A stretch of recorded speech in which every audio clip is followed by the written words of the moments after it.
ഇതിൻ്റെയൊക്കെ പാപത്തിൻ്റെ കറ കോൺഗ്രസ് ജില്ലാ നേതൃത്വമേ നിങ്ങൾ എങ്ങനെ കഴുകിക്കളയും?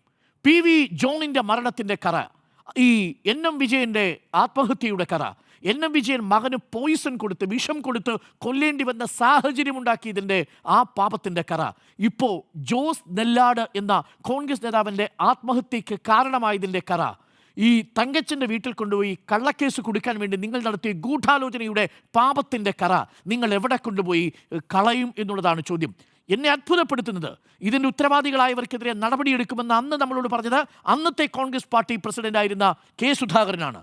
എന്നാൽ ഇപ്പോൾ അതിന്മേൽ ഒരു നടപടിയും ഉണ്ടായില്ല. വീണ്ടും നടപടിയെടുക്കുമെന്ന് പറയുന്നത് ഇപ്പോഴത്തെ കോൺഗ്രസ് അധ്യക്ഷൻ സണ്ണി ജോസഫാണ്. ഒരു ചുക്ക് സംഭവിക്കില്ല ഈ പാർട്ടിയിൽ. ഇനിയും പാവപ്പെട്ട തങ്കച്ചന്മാരും ജോസ് നെല്ലാടുമാരും എൻ എം വിജയന്മാരും ജിജേഷുമാരും പി വി ജോൺമാരും വയനാട്ടിൽ ഈ പാർട്ടി വിശ്വസിച്ച് ഇപ്പോഴും ബാക്കി നിൽക്കുന്നു എന്നതാണ്. എന്തെങ്കിലും ഒരു തരം ഇനിയും മനസാക്ഷിയുടെ കോണിൽ ഒരു ബാക്കി നിൽക്കുന്നുണ്ടെങ്കിൽ, ഒരു നന്മ ബാക്കി നിൽക്കുന്നുണ്ടെങ്കിൽ ആ കോൺഗ്രസ് ജില്ലാ നേതൃത്വത്തെ പിരിച്ചുവിട്ട് അവിടെയുള്ള മുഴുവൻ കുറ്റവാളികളെയും നിയമത്തിന് മുന്നിൽ കൊണ്ടുവന്ന് അവരെ പാർട്ടിയിൽ നിന്ന് പുറത്താക്കി ആ പാർട്ടി ശുദ്ധീകരിക്കാനാണ് ശ്രമിക്കേണ്ടത്. വയനാട് കോടയിറങ്ങുന്ന നാടാണ്, കള്ളക്കളികളുള്ള നാടല്ല. അവിടെയുള്ള മനുഷ്യർ വിശ്വസിച്ചിരിക്കുന്നത് മണ്ണിനെയാണ്, പ്രകൃതിയാണ്.